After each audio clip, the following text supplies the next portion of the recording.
Ayer sale una noticia donde hay la posibilidad, bueno, en primera plana del Universal, que donde Estados Unidos dice hay una investigación contra Enrique Peña Nieto por soborno en Pemex y también a sus colaboradores. Emilio Lozoya y otro subsecretario a nivel nacional. El expresidente Enrique Peña Nieto es investigado por autoridades de Estados Unidos por un presunto soborno en la compra-venta de Fertinal realizada por Petróleos Mexicanos en 2015. De acuerdo con documentación entregada por un informante bajo pena de perjurio, según las leyes de la Unión Americana, el Departamento de Justicia de ese país y las también autoridades de justicia por allá, la Comisión de Bolsa de Valores de Estados Unidos y agencia del gobierno de esa nación. Peña Nieto recibió un soborno por autorizar la compra de la empresa privada con un sobreprecio que dañó el patrimonio de la petrolera y el erario. El nombre de Peña Nieto se menciona en la documentación que está en poder de las autoridades estadounidenses y que apunta a su aprobación a cambio de sobornos para que el exdirector de Pemex, Emilio Lozoya Austin, pagara $635 millones por Fertinal, cuando esta empresa era efectivamente insolvente con cientos de millones de dólares en deuda. Las consultoras PricewaterhouseCoopers y Binder Dicker Ore, así como la Auditoría Superior de la Federación, habían advertido que Fertinal se encontraba en quiebra, pues tenía una deuda bancaria de $264 millones y que solo disponía de $12,000 en efectivo en caja. Frente a qué estamos con esto, doctor José Antonio Crespo, y que viene pues a rebasar también un poco las autoridades mexicanas o a complementar lo que están haciendo, doctor. Buenos días. Buenos días. Bueno, en primer lugar, habría que ver si esa información es correcta, porque no tenemos los elementos de ver si efectivamente se está realizando esa investigación allá o no. Eso dice el reportaje, no sé bien cuáles sean las fuentes. Ahora, por otro lado, no sería raro que eso sucediera. O sea, se puede especular, por supuesto, que una operación de esa magnitud, que es por lo que se está pues mandando a prender a Emilio Lozoya, él directamente involucrado con este asunto, con esta venta, pues evidentemente tramposa, ¿no? Con corrupción de por medio. Pues no sería raro que el presidente la conociera. O sea, muchos dicen no puede ser que una operación de esa magnitud con tanta cantidad de dinero y en condiciones pues tan sospechosas, digamos, ¿no? De comprar con tanto dinero una empresa ya en quiebra, no podría ser que el presidente no la conociera. De tal manera que pues podemos presumir que efectivamente a lo mejor el presidente Peña Nieto está involucrado también en ese escándalo, en cuyo caso, bueno, pues sería una de dos, o que las autoridades aquí no lo están investigando, a él en particular, o quizás sí saben que hay ese vínculo, pero no lo quieren tocar por aquello de que pudiera haber un pacto de impunidad con Peña Nieto y López Obrador, y que las autoridades, por su lado norteamericanas, sí lo están investigando, sí tienen elementos, y que eventualmente pudieran ellos ya formal o oficialmente comunicarle al gobierno de México sus hallazgos. Existen esas dos posibilidades, desde luego. Uh-huh. Porque él ayer salió exactamente también a rechazar, como dice usted, todavía no hay alguien que oficialmente lo confirme, pero dijo: rechazo categóricamente las falsas imputaciones en mi contra, publicadas esta mañana en distintos medios y atribuidas a un supuesto informante. No es la primera vez que se pretende inculparme de mala fe y sin fundamento alguno, por supuesto, mienten. Dijo en su Claro, pues Twitter. él se Es lo que tiene que defiende. decir, ¿no? Sí, por supuesto, y no sabemos si tiene razón o no, porque también a veces efectivamente se inventan cosas sobre los políticos, a veces de mala fe, de los muchos adversarios y rivales que tienen, de mucha gente que le quiere imputar cosas, pero en este caso, repito, pues no tenemos los elementos para saber realmente hasta dónde pudiera, no solamente que supongamos que Peña Nieto pudo haber sabido y a lo mejor haberse beneficiado de esta operación, como quizá de muchas otras, a lo mejor en estafa maestra pudiera llegar hasta allá también, hasta el propio presidente. Lo de Odebrecht propiamente, esto es algo derivado, ¿no? Esto es algo que se vincula con Pemex, pero lo de Odebrecht no sería raro tampoco que en las operaciones que se dieron ahí se habla incluso de que parte del dinero de Odebrecht entró a la campaña presidencial de 2012. Entonces el presidente Peña Nieto también podría estar involucrado en eso. Es decir, hay elementos para pensar que Peña Nieto haya estado involucrado en más de un caso de corrupción, pero si hay la voluntad o la determinación del gobierno actual de no tocarlo por algún acuerdo de impunidad, que muchos suponen que existe, aunque no hay manera de demostrarlo, pues entonces las autoridades mexicanas no harían nada al respecto. Incluso si se investigan esos casos, siempre existe la posibilidad de detenerlo en algún punto. Por ejemplo, en este caso, con Emilio Lozoya.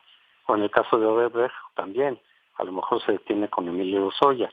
Y en el caso de la estafa maestra, a lo mejor se detiene pues solamente con alguna autoridad, incluso, por ejemplo, la secretaria en ese momento, Rosario Robles, pero no llevarlo hasta arriba, es decir, hasta el propio presidente Peña Nieto.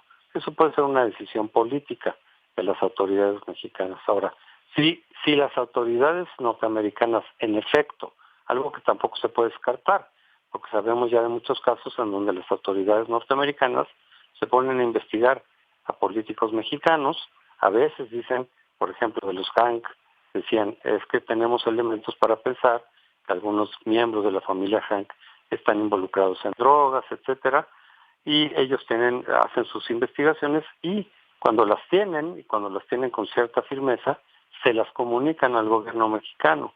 Y muchas veces los gobiernos mexicanos han desistido o se han dado la vuelta de esa información que les llega de Estados Unidos. Entonces, no tenemos elementos para confirmar que las autoridades norteamericanas estén haciendo esa investigación, pero tampoco lo podemos descartar porque ha ocurrido, suele ocurrir.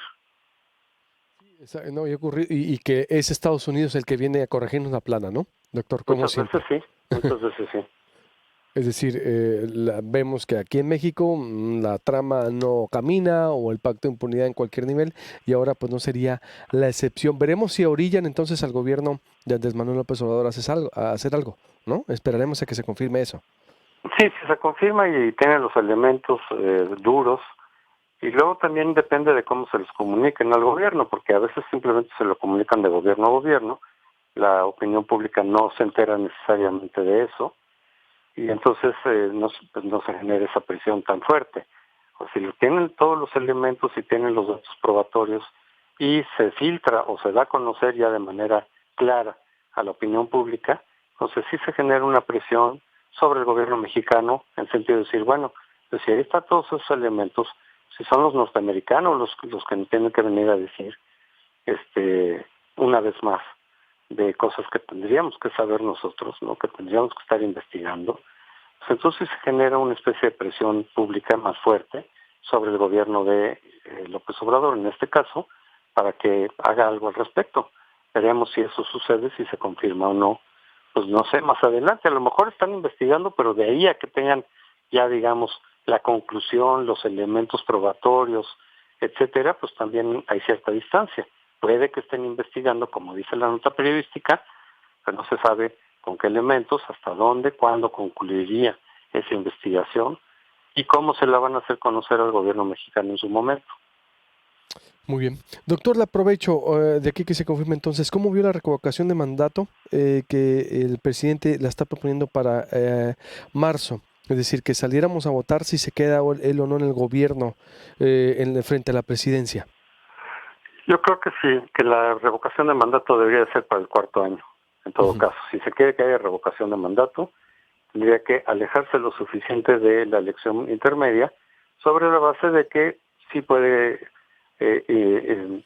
incidir, digamos, sobre la votación para Morena en las 14 gubernaturas que se van a poner en disputa y sobre la Cámara Baja que se renueva completamente, ¿no? La Cámara Baja.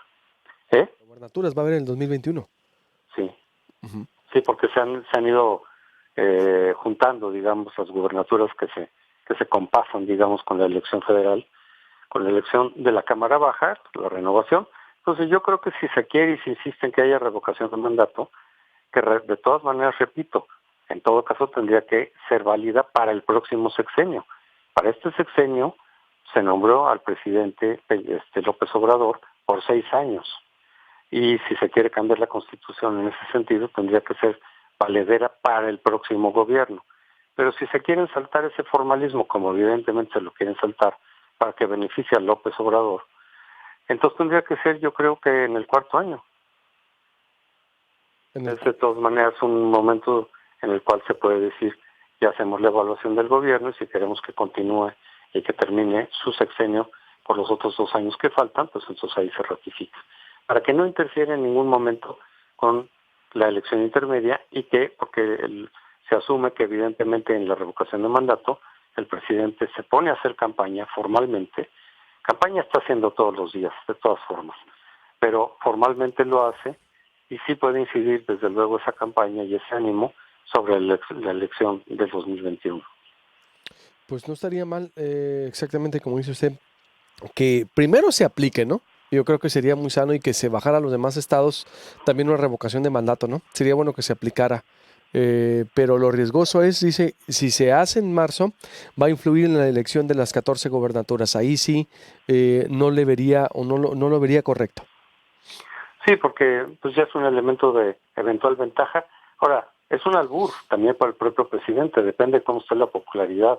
No sabemos qué vaya a pasar en muchos temas, por ejemplo, inseguridad, por ejemplo, bueno, la inmigración y la relación con Estados Unidos, que está pendiente, la economía. Pues de aquí a 2 años, quién sabe cómo estén las cosas. A lo mejor, si las cosas no van bien, la popularidad podría ir a la baja. Y entonces más bien ser un elemento que vaya en contra del propio presidente López Obrador y en contra de Morena. Es un albur, pero como se está asumiendo que puede llegar con una popularidad todavía muy elevada, pues sí puede afectar en alguna medida pues la equidad de las elecciones de estatales y la de Congreso Federal. Es cierto, tiene razón. Digo, ahorita está muy bien, pero faltan 2 años. Sí, prácticamente. ¿Quién sabe? Podría ser un albur. Si se legisla ahora y ya queda la figura, y si efectivamente las cosas salen mal, ojalá que no, pero no se puede descartar esa posibilidad. En lo económico, en fin, en varios de los temas. Y que fuera cayendo, que los decepcionados, que de pronto empiezan a salir por ahí varias figuras públicas, algunas diciendo, pues ya no nos gustó con lo que está haciendo López Obrador, ya nos desencantó. Pero digo, no lo digo por eso, sino que mucha gente puede estarse decepcionando, incluso de quienes votaron por López Obrador, y entonces de pronto llegar en una situación en la que incluso pudiera perder la revocación de mandato, porque si es por 50% nada más, o por simple mayoría, como dicen que sería la figura, pues basta con que la popularidad estuviera por debajo del 50% para que hubiera un riesgo de que se perdiera la revocación de mandato. Y que incluso entonces, en lugar de favorecer a Morena en las elecciones estatales, pudiera jugar en contra, o simplemente no incidir.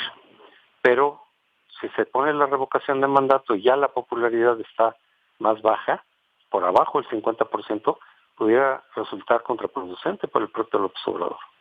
Plenamente de acuerdo. Pues veremos, doctor, entonces, y estaremos ahí analizando por lo pronto. Le agradezco mucho, como siempre, su tiempo. Le mando un abrazo. Igualmente, hasta luego. Hasta luego. Me voy con más información en proyectopuente.com.mx, reducción de uso de plástico y opciones de legislación aplicables. Karina López-Ivich de Climate Reality